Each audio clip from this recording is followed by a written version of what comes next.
Hello les Sagittaires, j'espère que vous allez bien. On se retrouve aujourd'hui pour découvrir ensemble vos énergies sentimentales pour cette deuxième partie de l'année.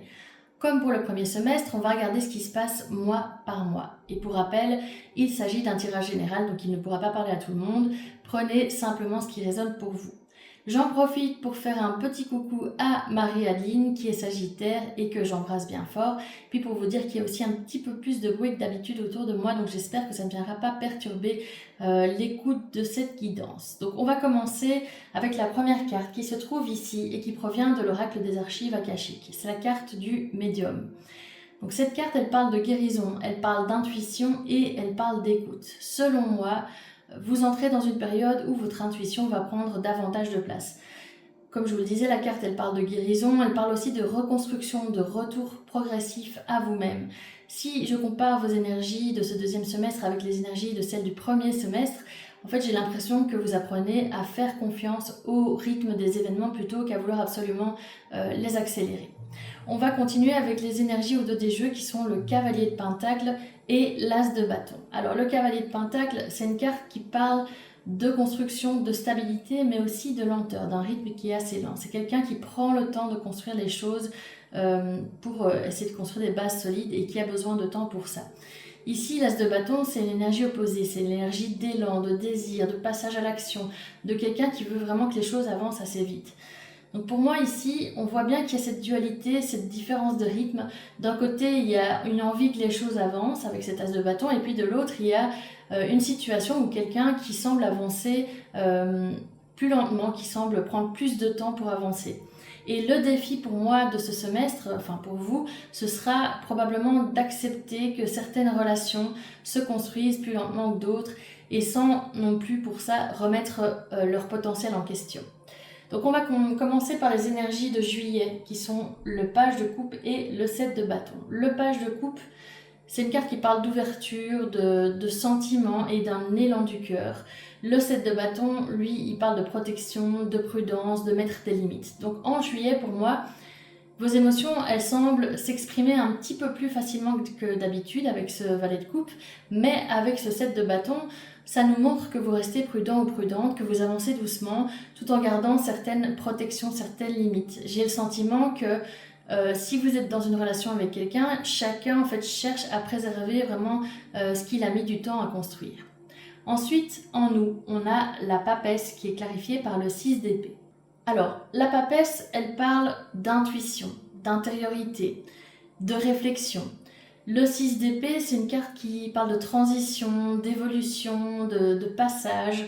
Donc si on combine les énergies de ces deux cartes, on voit que pour le mois d'août, chez vous, il y a davantage d'introspection. La papesse, elle vous pousse à écouter ce qui se passe à l'intérieur de vous, tandis que le 6 d'épée, il montre qu'en fait, une évolution, un changement est en cours. Vous laissez progressivement le passé derrière vous, votre ancienne manière aussi de vivre les relations, et vous êtes en transition en fait pour aller vers l'autre rive, même si cette transition n'est pas encore terminée, on sent qu'elle est en cours et qu'elle est bien avancée. Ensuite, en septembre, avec le pendu clarifié par le 10 de bâton. Le pendu, c'est une carte qui va nous parler de prise de recul, de nouveaux regards sur les choses ou d'une pause, de stagnation, d'un arrêt. Le 10 de bâton, lui, il parle de charge, de responsabilité, de poids, de charge physique ou mentale. Et donc ces deux cartes ici, pour moi, ce qu'elles nous disent, c'est qu'en septembre, en fait, on vous invite à souffler un peu. Ce 10 de bâton, il montre que vous avez porté beaucoup de choses sur vos épaules ces derniers temps. Et le pendu, en fait, il vous rappelle que parfois, il est nécessaire de prendre du recul avant de continuer à avancer, de prendre du recul aussi pour réfléchir à toutes les pistes qui s'offrent à nous et à comment avancer le plus sereinement possible ou de manière la plus alignée possible avec nos souhaits.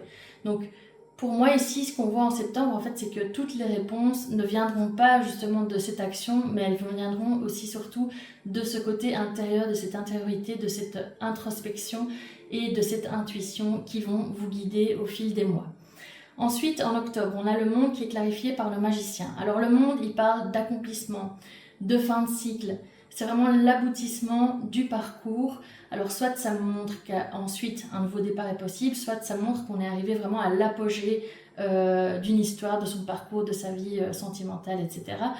Le magicien, lui, il parle de concrétisation, d'initiative, de nouveau départ. Donc c'est deux cartes qui sont vraiment assez positives. Donc pour moi, en octobre, il y a un grand tournant dans votre vie, une étape qui semble en fait se terminer pour laisser place à quelque chose de nouveau.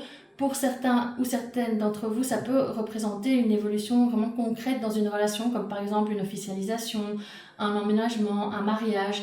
Il y a en octobre un grand tournant, comme je le disais. Pour d'autres, ce sera simplement le sentiment d'être enfin prêt ou prête à ouvrir un nouveau chapitre. Ensuite, en novembre, on a le 9 de bâton qui est clarifié par le 6 de pentacle.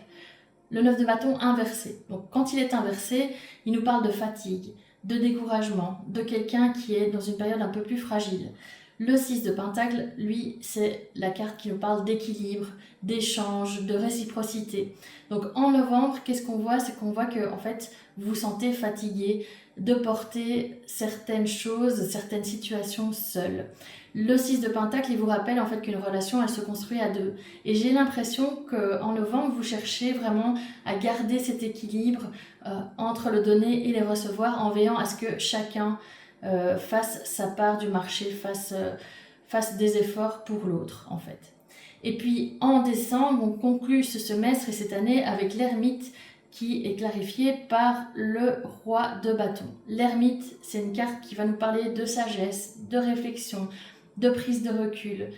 Le roi de bâton, lui, c'est quelqu'un qui a de l'assurance, qui a confiance en soi, qui s'affirme, quelqu'un qui est dans une énergie aussi de feu. Dans les bâtons, ça correspond aux énergies de feu, et les énergies de feu, c'est votre signe, entre autres.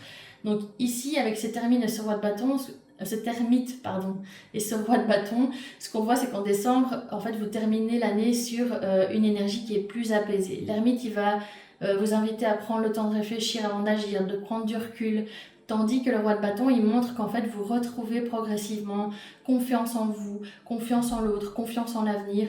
Vous semblez en fait terminer cette année avec une vision beaucoup plus claire de ce que vous souhaitez construire, que ce soit dans votre couple, dans une histoire qui commence ou de manière générale dans votre vie sentimentale. Pour résumer ce tirage en quelques mots, les Sagittaires, j'ai surtout l'impression que ce deuxième semestre, il vous invite à changer de regard sur votre vie sentimentale. Au début de l'année, on sentait une vraie envie que les choses avancent, parfois même plus vite qu'elles ne le pouvaient.